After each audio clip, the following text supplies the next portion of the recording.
പതഞ്ജലി ചെയ്ത പരസ്യങ്ങൾ തെറ്റാണെന്നും നിയമവിരുദ്ധമാണെന്നും സുപ്രീം കോടതി. നിയമം എല്ലാവർക്കും ഒന്നാണെന്നും ബാബ രാംദേവിനോട് സുപ്രീം കോടതി. കോടതിയുടെ മുന്നിൽ കള്ളം പറയരുതെന്നും രാംദേവിനോട് കോടതി. ജിൽബിയുടെ കൂടുതൽ വിശദാംശങ്ങളുമായി ജിൽബി, വലിയൊരു താക്കീത് തന്നെയാണ് സുപ്രീം കോടതി നൽകിയിരിക്കുന്നത്. ഇതൊക്കെയാണ് വിവരങ്ങൾ. പതഞ്ജലി പരസ്യ വിവാദവുമായി ബന്ധപ്പെട്ട് ഇന്നും ഈ കേസ് പരിഗണിച്ചപ്പോൾ രാംദേവിനെയും അതുപോലെ തന്നെ ആചാര്യ ബാലകൃഷ്ണനെയും രൂക്ഷമായി വിമർശിക്കുകയാണ് ഇന്ന് കോടതി ചെയ്തത്.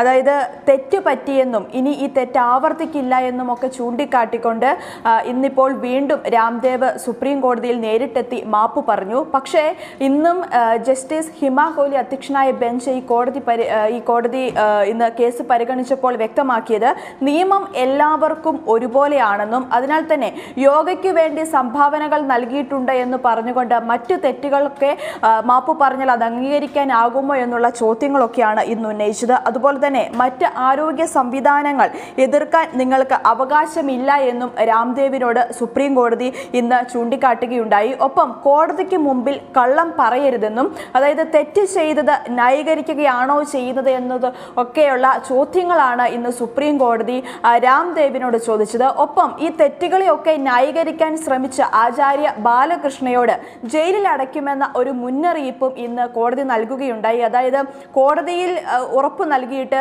പുറത്തു പോയി വാർത്താ സമ്മേളനങ്ങൾ വിളിച്ച് അല്ലെങ്കിൽ മാധ്യമങ്ങൾക്ക് മുമ്പിൽ പ്രസ്താവന നടത്തുന്നു. അതുപോലെ തന്നെ സുപ്രീം കോടതി ഒരു നിർദ്ദേശം നൽകിയിട്ട് അല്ലെങ്കിൽ തെറ്റായ പരസ്യങ്ങൾ പിൻവലിക്കണം അല്ലെങ്കിൽ അത് നിയന്ത്രിക്കണം എന്നുള്ള നിർദ്ദേശങ്ങളൊക്കെ നൽകിയിട്ട് അതൊക്കെ ലംഘിക്കുന്ന ഒരു കാര്യമാണ് ഉണ്ടായത്. അതിനാൽ തന്നെ ഈ കാര്യങ്ങളൊക്കെ ഉണ്ടായപ്പോഴും കേന്ദ്രം എന്തെടുക്കുകയായിരുന്നു എന്ന് മനസ്സിലാകുന്നില്ല എന്നും ഇന്ന് കോടതി ഉന്നയിക്കുകയുണ്ടായി. എന്തായാലും നേരത്തെയും ഈ കേസ് പരിഗണിച്ചപ്പോൾ കേന്ദ്ര സർക്കാരിനെയും സുപ്രീം കോടതി രൂക്ഷമായി വിമർശിച്ചിരുന്നു. ഒപ്പം രാംദേവിന്റെ മാപ്പപേക്ഷ 2 തവണ സുപ്രീം കോടതി തള്ളുകയും ചെയ്തിരുന്നു. എന്തായാലും ഇപ്പോൾ ഈ കേസിലെ അന്തിമ കാര്യങ്ങളിലേക്ക് കോടതി ഇപ്പോഴും കടന്നിട്ടില്ല. കേസ് ഈ മാസം 23-ലേക്ക് ഇപ്പോൾ മാറ്റിയിരിക്കുകയാണ്.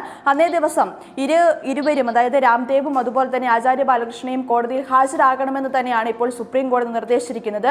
ഇരുവർക്കും രൂക്ഷ വിമർശനമാണ് ഇന്ന് കോടതിയുടെ ഭാഗത്തു നിന്നുണ്ടായത്. കീർത്തി. ശരി, ജിൽബിയാണ് വിവരങ്ങൾ നൽകിയത്.